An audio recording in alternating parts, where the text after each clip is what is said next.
जय हिंद दोस्तों, स्वागत है आपका आज के इस नए वीडियो में। अगर आप बिहार बोर्ड में हिस्ट्री के अंदर 100% मार्क्स लेना चाहते हैं तो ये सीरीज आपके लिए है, क्योंकि एक महत्वपूर्ण चैप्टर मैं आपके सामने लेकर आया हूँ, यूरोप में राष्ट्रवाद। इससे पहले इस चैप्टर को मैंने क्लास में पढ़ा भी दिया है, आपके हमारे यूट्यूब चैनल पर आपको ये वीडियो मिल जाएगा। अब इसका क्वेश्चन आंसर करा रहा हूँ, और जो क्वेश्चन आंसर मैं 45 ऑब्जेक्टिव क्वेश्चन लेकर आया हूँ और टोटल 80 मार्क्स का क्वेश्चन है, ठीक है, और लॉन्ग क्वेश्चन भी लेकर आया हूँ। इस चैप्टर से जितने भी क्वेश्चन आपके बनने वाले हैं, जितने भी क्वेश्चन पूछे जाने वाले हैं, सारे के सारे क्वेश्चन आपको इस चैप्टर में मिल जाएगा। काफ़ी महत्वपूर्ण है, तो वीडियो को अंत तक जरूर देखिएगा। पहला क्वेश्चन है, नेपोलियन ने जर्मनी में किस संघ की स्थापना किया? नेपोलियन ने जर्मनी में किस संघ की स्थापना किया? महत्वपूर्ण क्वेश्चन है, तो इसका उत्तर हो जाएगा राइन संघ की स्थापना किया था नेपोलियन ने जर्मनी में। लाल कुर्ती का गठन किसने किया था? महत्वपूर्ण क्वेश्चन है, लाल कुर्ती का गठन किसने किया था? तो ऑप्शन नंबर इसका सही हो जाएगा डी, गैरिबल्डी ने लाल कुर्ती का गठन किया था। देखिए, मैं क्वेश्चन पूछे जा रहा हूं, आप लोग भी अपना उत्तर कमेंट बॉक्स में देते चलिए कि आपका सही हो रहा है कि नहीं, ठीक है। क्वेश्चन नंबर 3 की तरफ हम लोग आ चुके हैं। किस युद्ध के बाद जर्मनी का एकीकरण हुआ? महत्वपूर्ण क्वेश्चन है, किस युद्ध के बाद जर्मनी का एकीकरण हुआ? क्रीमिया, सुडोआ, प्रसा, डेनमार्क या फिर सूडान? तो सूडान के युद्ध के बाद जर्मनी का एकीकरण हुआ था। यूरोपीय सभ्यता का पालना किसको कहा जाता है?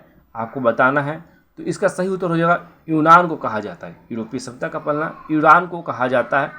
अगला क्वेश्चन नंबर जो है हम लोग आ चुके हैं बाबू, वो क्वेश्चन नंबर आ चुके हैं 5 पे। क्वेश्चन नंबर 5 पे आ चुके हैं। इटली के एकीकरण का मसीहा कहा जाता है? किसे कहा जाता है आपको बताना है। क्वेश्चन नंबर 5, इटली के एकीकरण का मसीहा किसे कहा जाता है आपको बताना है। तो इसका सही उत्तर हो जाएगा option number B, Mazzini. Mazzini जो है इटली के एकीकरण के मसीहा हैं और इन्हीं को बोला जाता है। क्वेश्चन नंबर 6 पर आगे, यूरोप में राष्ट्रवाद के प्रभावित होकर किस भारतीय शासक ने जोकोविच क्लब को स्थापित किया? आपको बताना है। यूरोप में राष्ट्रवाद से प्रभावित होकर किस भारतीय शासक ने जोकोविच क्लब का स्थापना किया? आपको बताना है। इसका सही उत्तर हो जाएगा ऑप्शन नंबर 6 का बी, टीपू सुल्तान। टीपू सुल्तान जो है यूरोप में राष्ट्रवाद के काफ़ी ज़्यादा प्रभावित हुए और इनकी मृत्यु जो हुई थी वो हुई थी 1799 में, और इन्हें भारत के नेपोलियन के नाम से प्रसिद्ध होने की शौक़ था और इन्होंने ही उनसे काफ़ी प्रभावित हुए थे।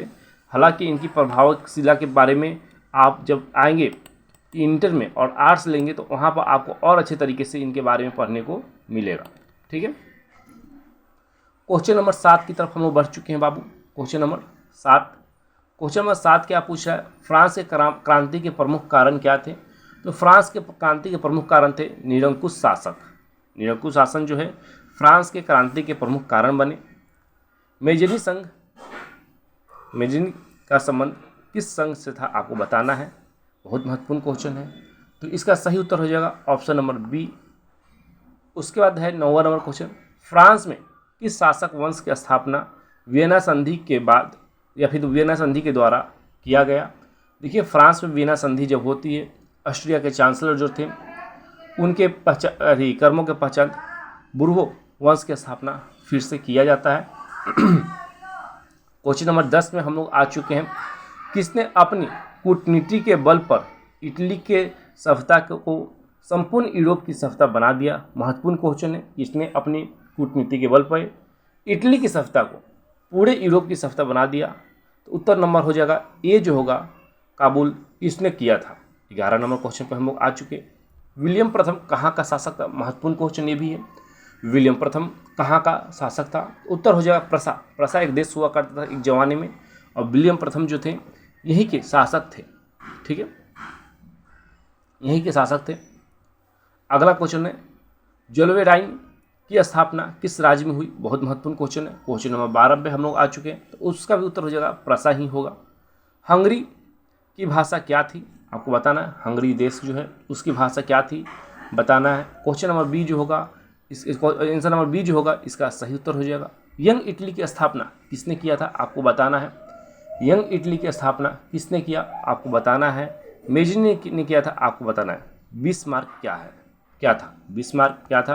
क्वेश्चन काफ़ी महत्वपूर्ण है। तो इसका उत्तर यहाँ पर देखिएगा, बिस्मार्क क्या था? आपके 4 ऑप्शन यहाँ पर दिए गए हैं क्वेश्चन नंबर 15 का, और इसका सही उत्तर हो जाएगा ऑप्शन नंबर डी।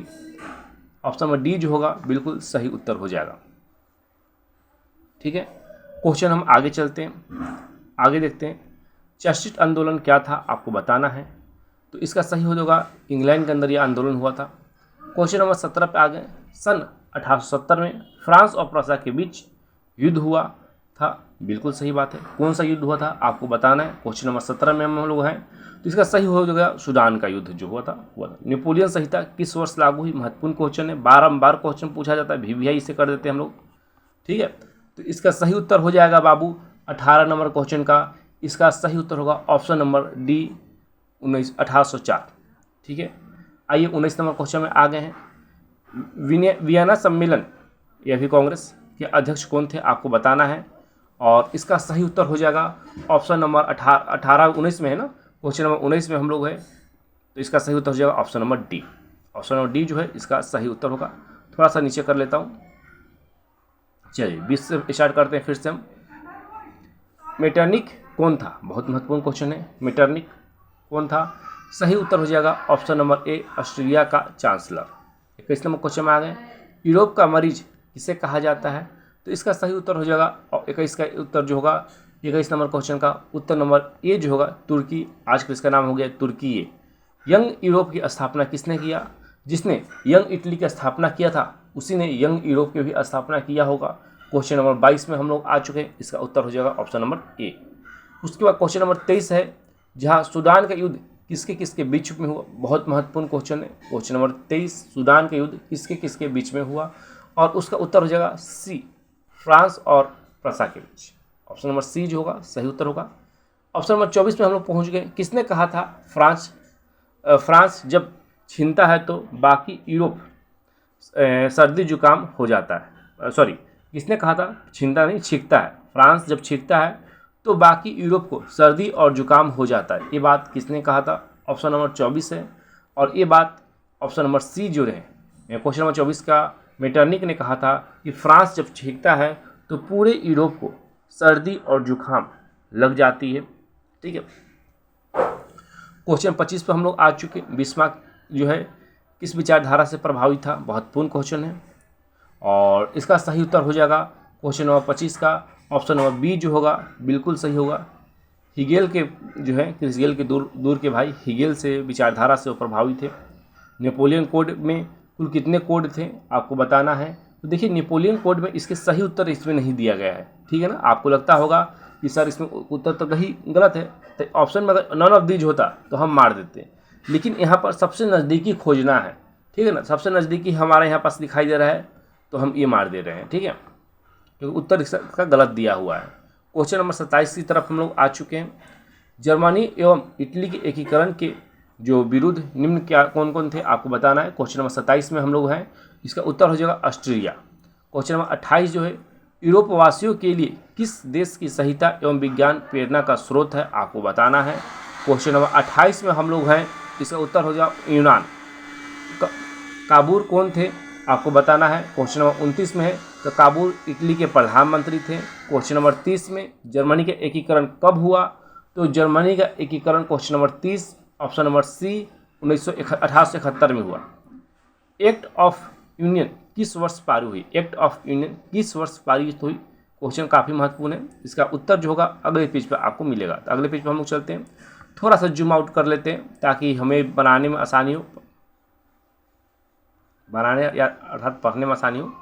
तो चलिए, इसका सही उत्तर हो जाएगा आपका क्वेश्चन नंबर 31 का जो सही उत्तर होगा मेरे भाई, ऑप्शन नंबर बी जो होगा वो बिल्कुल सही उत्तर हो जाएगा। अगला क्वेश्चन है, मरियान किस देश के राष्ट्रवाद का प्रतीक था? आपको बताना है। तो इसका सही उत्तर हो जाएगा क्वेश्चन नंबर 32 का ऑप्शन नंबर ए, फ्रांस। यूनान की स्वतंत्रता संग्राम में किसकी पराजय हुई? क्वेश्चन बहुत महत्वपूर्ण है। तो ऑप्शन नंबर 33, क्वेश्चन नंबर 33 का उत्तर हो जाएगा ऑप्शन नंबर बी, तुर्की। फ्रेंड ऑफ इटली नाम की संस्था का गठन किसने किया? आपको बताना है। क्वेश्चन 34 है, ऑप्शन नंबर इसका सही हो जाएगा ऑप्शन नंबर डी जो होगा बिल्कुल सही उत्तर होगा। राष्ट्रवाद के अवधारणा का जन्म किस घटना को माना जाता है? 35 नंबर क्वेश्चन है, इसका उत्तर हो जाएगा ऑप्शन नंबर ए पुनः जागरण। ऑप्शन नंबर ए जो होगा पुनः जागरण वो बिल्कुल सही उत्तर होगा। ठीक है, चलिए थोड़ा सा मैं इसे सेटलमेंट कर देता हूँ और जूम आउट करके और सेटल कर देता हूँ ताकि पढ़ने में आसानी हो। जी चलिए आगे हैं क्वेश्चन नंबर 36 की तरफ। क्वेश्चन नंबर 36 पूछ रहा है कार्बनारी की स्थापना किस वर्ष हुआ। बहुत महत्वपूर्ण क्वेश्चन है। तो इसका सही उत्तर हो जाएगा 1810 में। किस संधि द्वारा जर्मनी का एकीकरण हुआ। महत्वपूर्ण क्वेश्चन है। क्वेश्चन नंबर 37 में हम लोग हैं, उत्तर हो जाएगा ऑप्शन नंबर डी सही उत्तर होगा। 1929 में एड्रियानोपुल किस संधि के साथ किस देश के साथ हुआ। बहुत महत्वपूर्ण क्वेश्चन है। 38 number question option number A जो होगा इसका बाबू बिल्कुल सही उत्तर होगा। जर्मनी राइन राज्य का निर्माण किसके ने किया था। बहुत महत्वपूर्ण क्वेश्चन है। और 39 नंबर क्वेश्चन है, तो 39 का ऑप्शन हो जाएगा ऑप्शन नंबर ए। उसके बाद है 40 नंबर क्वेश्चन आपको पूछ रहा है गैरिबल्डी पेशी क्या है था। तो इसका सही उत्तर हो जाएगा ऑप्शन नंबर डी। रोमनवाद क्या था, महत्वपूर्ण है। तो एक धार्मिक और एक सांस्कृतिक आंदोलन था। क्या था बताना है। तो रोमानीवाद जो था बाबू एक तरफ का एक सांस्कृतिक आंदोलन था।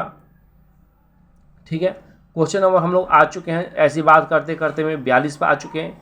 42 नंबर क्वेश्चन क्या पूछ रहा है। आइए 42 नंबर क्वेश्चन में हम लोग आ चुके हैं। 42 नंबर पूछ रहा है जालवेरिंग एक संस्था है, किस प्रकार की संस्था है आपको बताना है। तो उत्तर नंबर हो जाएगा एक क्रांतिकारी था। 43 नंबर क्वेश्चन सोडाओं का युद्ध किससे पराजित हुई। बहुत महत्वपूर्ण क्वेश्चन ये भी है। तो इसका सही उत्तर हो जाएगा ऑप्शन नंबर ए। उसके बाद है 44 का 1830 की क्रांति के बाद फ्रांस में किस प्रकार का शासन स्थापित हुआ। महत्वपूर्ण क्वेश्चन इस भी है। तो 44 का उत्तर हो जाएगा ऑप्शन नंबर, यहाँ पर आखिरी क्वेश्चन की तरफ हम लोग चल रहे हैं। तो ऑप्शन नंबर बी जो होगा संवैधानिक राजतंत्र की स्थापना होता है फ्रांस में। ठीक है, 1830 की क्रांति के बाद। क्वेश्चन नंबर है 45 इटली और जर्मनी के एकीकरण में किस महादेश के अंतर्गत होता है। तो यूरोपीय महादेश के अंतर्गत होता है। इस प्रकार से 45 क्वेश्चन ऑब्जेक्टिव इस वक्त हमारे ख़त्म हो गए।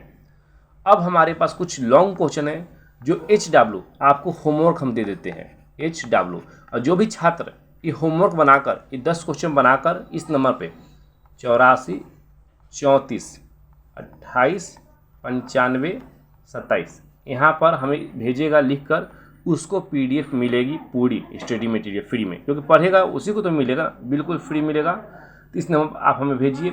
या फिर इंस्टाग्राम चला रहे हैं आप लोग, ठीक है, इंस्टाग्राम चला रहे हैं तो @SIDSUNNY07 यहाँ पर भेज दीजिए, आपको सारे चीज़ मिल जाएगी। चलिए मिलते हैं आपसे नेक्स्ट वीडियो में। आज के लिए बस इतना ही। जय हिंद साथियों।